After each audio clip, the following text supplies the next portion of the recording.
नमस्कार दोस्तों, हम लोग यहाँ पर भारतीय इतिहास और संस्कृति से संबंधित प्रीवियस ईयर क्वेश्चंस का क्वेश्चन और आंसर फॉर्मेट में डिस्कशन कर रहे हैं, जो आगे आने वाले सभी एग्जामिनेशंस में आपके लिए काफी इंपॉर्टेंट साबित होने वाला है।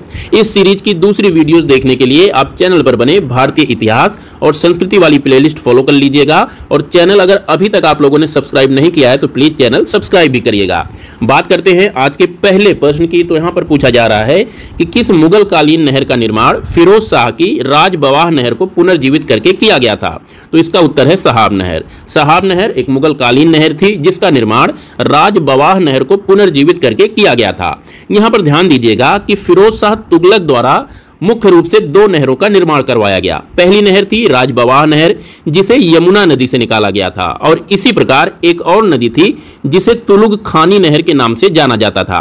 इस नहर को सतलज नदी से निकाला गया था, और इन दोनों नहरों को हिसार शहर और उसके आसपास के क्षेत्रों में पानी पहुंचाने के लिए बनाया गया था।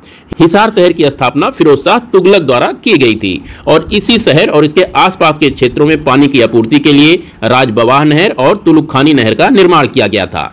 इसमें से जो ये राज बवाह नहर थी, जो यमुना नदी से निकाली गई थी, इसी को मुगल काल में पुनर्जीवित किया गया और उसका नया नाम रखा गया सहाब नहर।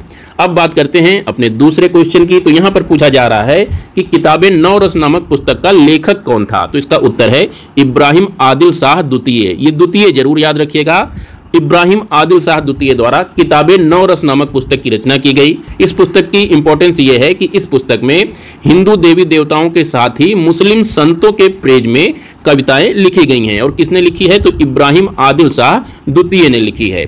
तीसरे प्रश्न में पूछा जा रहा है कि एक्स-ला-शापेल 1748 की संधि का क्या परिणाम हुआ? तो इस संधि से प्रथम कर्नाटक युद्ध की समाप्ति हुई और अंग्रेजों को मद्रास पुनः प्राप्त हो गया। ये इंपॉर्टेंट डेट है 1748। अक्सर पूछा जाता है कि एक्स-ला-शापेल की संधि किस वर्ष हुई थी? तो 1748 में हुई थी। इससे क्या परिणाम हुआ? तो प्रथम कर्नाटक युद्ध की समाप्ति हुई और मद्रास पर अंग्रेजों का पुनः अधिकार हो गया। चौथे प्रश्न की बात कर लेते हैं। तो यहाँ पर पूछा जा रहा है कि 1755 में डिंडीगल में एक आधुनिक शस्त्रागार की स्थापना किसने की थी? तो उत्तर है हैदर अली। हैदर अली द्वारा 1755 में डिंडीगल में एक आधुनिक शस्त्रागार की स्थापना की गई थी। आप लोग कमेंट में बताइएगा कि ये डिंडीगल जो शहर है किस राज्य में अवस्थित है। मैं यहाँ पर आपको ऑप्शन भी दे देता हूँ। पहला ऑप्शन है कर्नाटक, दूसरा ऑप्शन है तमिलनाडु, तीसरा ऑप्शन है आपका आंध्र प्रदेश, और चौथा जो ऑप्शन है वो आप ले लीजिए केरल। तो इन चारों ऑप्शन में बताना है कि ये डिंडीगल नामक स्थान किस जगह पर अवस्थित है। बात कर लेते हैं पांचवें प्रीवियस ईयर क्वेश्चन की। तो इसमें पूछा जा रहा है कि वर्ण व्यवस्था से संबंधित पुरुष सूक्त मूलतः किस वेद में पाया जाता है? तो इसका उत्तर है ऋग्वेद। ऋग्वेद के 10वें मंडल में पुरुष सूक्त का वर्णन किया गया है, जो कि वर्ण व्यवस्था से संबंधित है। पुरुष सूक्त ब्रह्मांड की उत्पत्ति के बारे में भी बताता है। यहीं पर ध्यान दीजिएगा कि वेद 4 हैं जिन्हें आप रसिया कोड के जरिए याद रख सकते हैं। यहाँ पर आर का मतलब ऋग्वेद, एस का मतलब सामवेद, वाई का मतलब यजुर्वेद और ए का मतलब अथर्ववेद। अथर्ववेद जादू टोने टोटके से संबंधित है, यजुर्वेद यज्ञ कर्मकांड से संबंधित है, सामवेद संगीत से संबंधित है, और ऋग्वेद में देवताओं की स्तुति की गई है। छठे पद की बात कर लेते हैं। तो यहाँ पर पूछा जा रहा है कि वैदिक साहित्य का सही क्रम क्या है? तो इसमें सबसे पहले संहिताएं आती हैं, फिर ब्राह्मण ग्रंथ आते हैं, फिर आरण्यक आते हैं, और सबसे लास्ट में उपनिषद आते हैं। अक्सर क्वेश्चन पूछा जाता है कि वैदिक साहित्य के अंतर्गत कौन से साहित्य को सम्मिलित नहीं किया जाता? तो उसके लिए आप वेदांग याद रखिएगा। वेदांग को वैदिक साहित्य के अंतर्गत नहीं गिना जाता, और वैदिक साहित्य को श्रुति साहित्य के नाम से जाना जाता है, जिसके अंतर्गत यही 4 सम्मिलित हैं: संहिताएं, ब्राह्मण, आरण्यक और उपनिषद। संहिताओं से मतलब है वेद। हमारे यहाँ वेद कितने हैं? 4 हैं। बहुत ही लूज टर्म में इन्हीं चारों वेदों को संहिता के नाम से जाना जाता है। लेकिन अगर हम बहुत टेक्निकल बात करें तो संहिता का मतलब होता है कि वेदों के अंतर्गत जो मुख्य मंत्र वाला भाग है उसे संहिता कहते हैं। जैसे एक संहिता है मैत्रेयी संहिता।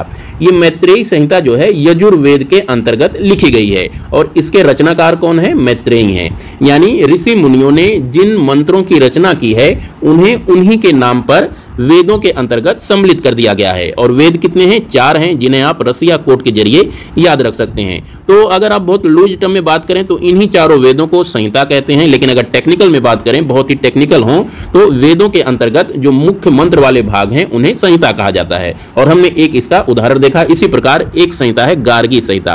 अगर आप लोग बता सकें तो यह बताइएगा कि गार्गी संहिता किस वेद के अंतर्गत आती है।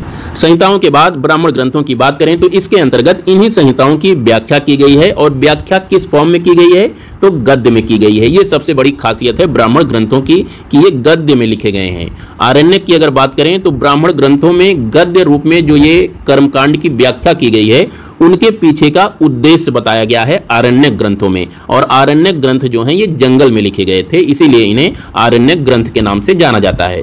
उपनिषद की अगर बात करें तो उपनिषद में सनातन धर्म या हिंदू धर्म का जो दर्शन है उसके बारे में विस्तृत रूप में हमें व्याख्या देखने को मिलती है। 7वें पंथ की बात करें तो यहाँ पर पूछा जा रहा है कि महाजनपद युग के 16 जनपदों का नाम बौद्ध साहित्य में प्रायः उल्लेखित मिलते हैं। उनमें से किन जनपदों के नाम पाणिनि के अष्टाध्यायी में उल्लिखित है? सीधे और सरल शब्दों में अगर बात करें तो सीधा सा क्वेश्चन ये पूछा जा रहा है कि 16 महाजनपदों में से किन किन महाजनपदों का नाम पाणिनि द्वारा रचित अष्टाध्यायी में भी देखने को मिलता है? तो ये 3 महाजनपद हैं, मगध, अस्मक और कंबोज।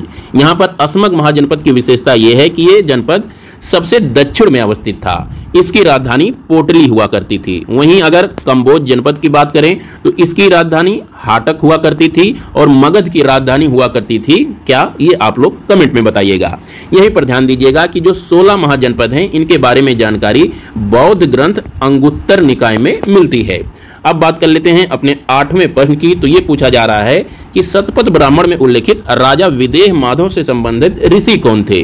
तो ये गौतम राहुगढ़ थे। गौतम राहुगढ़ राजा विदेह माधव के पुरोहित थे और विदेह माधव और गौतम राहुगढ़ की कथा शतपथ ब्राह्मण से संबंधित है, ये आप याद रखिएगा।